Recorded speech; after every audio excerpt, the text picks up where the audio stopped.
हिंदुओं को तोड़ने के लिए आज जो नीति और रणनीति बनाई जा रही है, ये आज नहीं, यही ओवैसी जैसे नेताओं को पैदा कर रही है और इन्होंने ही मुगलों को बढ़ावा दिया था।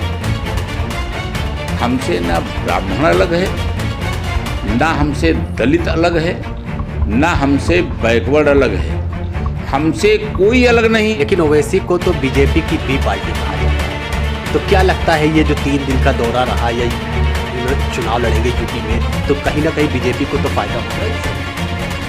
बीजेपी को फायदा मैं नहीं समझ पा रहा हूं कि आप ये बात लोग कहते क्यों हैं। मैं स्वयं यहाँ का चुनाव लड़ता हूँ, एलानिया लड़ता हूँ कि अगर यहाँ का 66% हिंदू अगर हमें चुनाव नहीं जिता सकता है और 33% अगर मुसलमान हमें चुनाव हराने की क्षमता रखता है, तो मैं ये चुनाव हारना पसंद करूँगा। हमारी सरकार की आलोचना करने की हैसियत अभी ओवैसी की नहीं है। उत्तर प्रदेश में विधानसभा चुनाव जैसे जैसे करीब आ रहा है, वैसे वैसे सियासी हलचलें तेज हो गई है। अगर बात करी जाए यूपी के 3 दौरे पर AIMIM के अध्यक्ष असदुद्दीन ओवैसी हैं, जो कि अभी हाल ही में उनका कल अयोध्या में दौरा हुआ था, 1 दिवसीय दौरा हुआ था, जिसको लेकर तमाम बीजेपी पे तंज कसे थे। तमाम बातचीत के लिए हमारे साथ बीजेपी के वरिष्ठ नेता बाराबंकी से रंजीत श्रीवास्तव जी हैं। कल 1 दिवसीय दौरा अयोध्या में हुआ ओवैसी जी का, तो उन्होंने कहा है कि सरकार, अगर बात करी जाए मलेरिया की बीमारी हो, चाहे डेंगू की बीमारी चल रही या फिर कोरोना काल हो, सरकार पूरी तरह से विफल रही है, पूरी तरह से नाकाम रही है और खास करके एक तबके को लेकर सरकार की हमेशा नकारात्मक सोच रही है। देखिए, धर्म संप्रदाय की राजनीति करने वाले को सरकार की सफलता और विफलता से क्या लेना देना है, मैं इस बात को नहीं समझ पा रहा हूँ। ओवैसी मुस्लिम एजेंडे को लेकर के निकलते हैं और इत्तेफाकन आपका भी एजेंडे है शायद कोई। जी, हमारा यूपी एजेंडा है, तो मुस्लिम एजेंडे को लेकर के निकलते हैं। एक चीज़ मैं बताना चाहूँगा और एक सवाल भी पूछना चाहूँगा, आपके माध्यम से आवाम से पूछना चाहूँगा कि आपने घोड़े की रेस तो देखी होगी, कभी कुत्ते की रेस देखी? मैं समझता नहीं देखी होगी। क्यों? कुत्ता तो घोड़े से बहुत तेज दौड़ता है, इसके बावजूद कुत्ते की रेस नहीं होती। इसलिए नहीं होती है कि कुत्ता एक सीमा के बाहर जा ही नहीं सकता, दूसरी सीमा वाला उसको रोक लेगा, जहाँ दूसरी सीमा में घुसेगा रोक लिया जाएगा। आज आप ओवैसी जी को देख लीजिए, अपने घर से निकले, कहीं पर भाग के नहीं निकल पाए, थोड़ा सा बिहार में 2, 4, 5 सीटों का इजाफा हुआ। बंगाल में क्या किया? इन्हीं के सजातियों ने इनको नोच लिया। यूपी में आए हैं, शायद आपको ये बात पता कर लीजिएगा, मुसलमानों के ही बयान ले लीजिएगा, यहाँ का मुसलमान तो इनको कटवा मान रहा है, तो कहाँ इनके साथ मुसलमान जा रहा है? और हमारी सरकार की आलोचना करने की हैसियत अभी ओवैसी की नहीं है। जिस संविधान की दुहाई देते हुए घूम रहे हैं, मैं ये बताना चाहूँगा कि इस संविधान के अंतर्गत अगर एक बदलाव कर दिया जाए, केवल धर्म की आज़ादी की जगह पर धर्म की पाबंदी शब्द जोड़ दिया जाए, ओवैसी जी कहीं के नहीं रह जाओगे, एक ही अक्षर में, एक अक्षर में। लेकिन ओवैसी को तो बीजेपी की बी पार्टी कहा जाता है। तो क्या लगता है ये जो 3 दिन का दौरा रहा या चुनाव लड़ेंगे यूपी में, तो कहीं ना कहीं बीजेपी को तो फायदा होगा इससे? बीजेपी को फायदा मैं नहीं समझ पा रहा हूं कि आप ये बात लोग कहते क्यों हैं।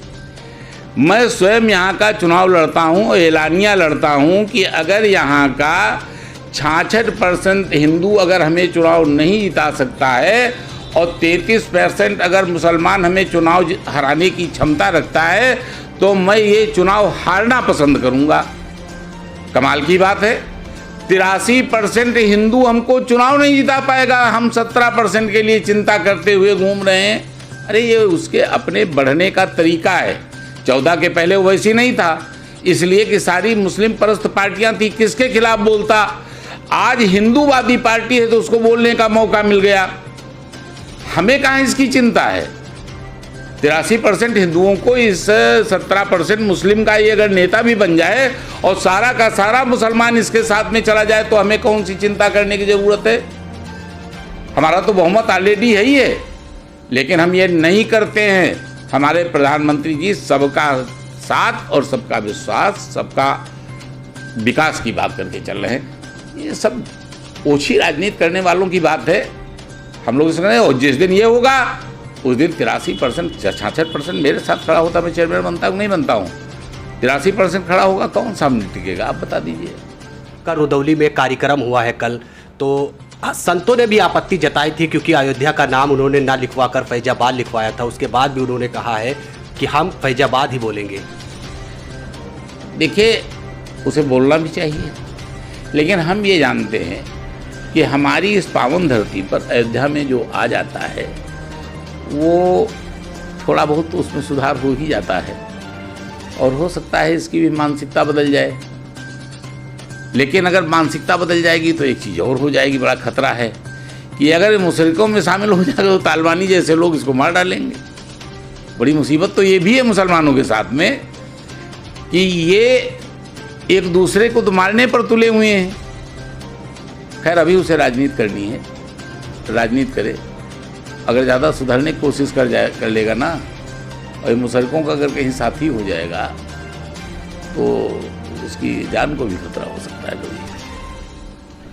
मायावती की अगर बात करी जाए, प्रबुद्ध सम्मेलन कर रहे ब्राह्मणों के साथ बीजेपी सरकार में उत्पीड़न ज़्यादा हुआ है।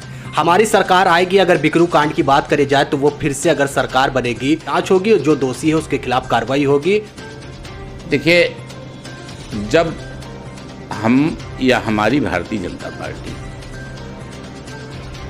जब हिंदू धर्म के उत्थान की बात करती है तो ब्राह्मण को त्याग करके नहीं कर सकती, क्योंकि ब्राह्मण हमारी वर्ण व्यवस्था, मनुस्मृति, वेद और शास्त्र सबके अनुसार हमारी ये शिखा है।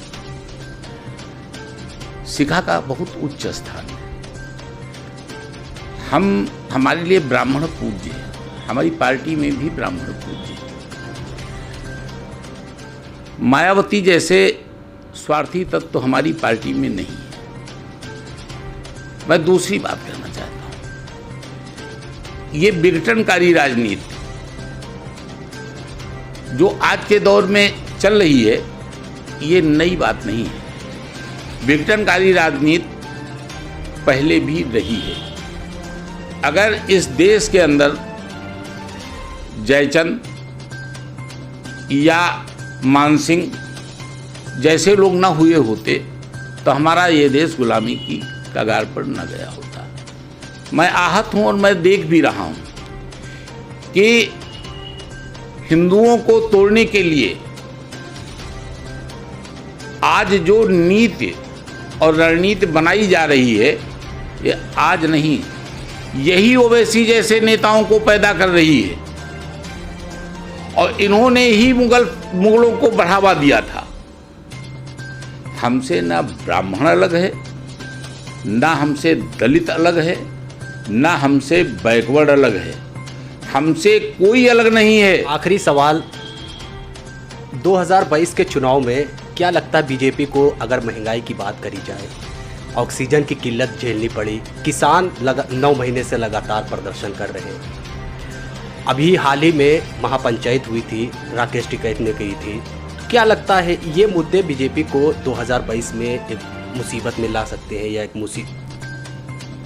हमारे यहाँ स्वयं मैंने अपनी आंखों से देखा है कि हमारे स्वयं पिताजी पटवारी थे, 700 रुपये का वेतन था।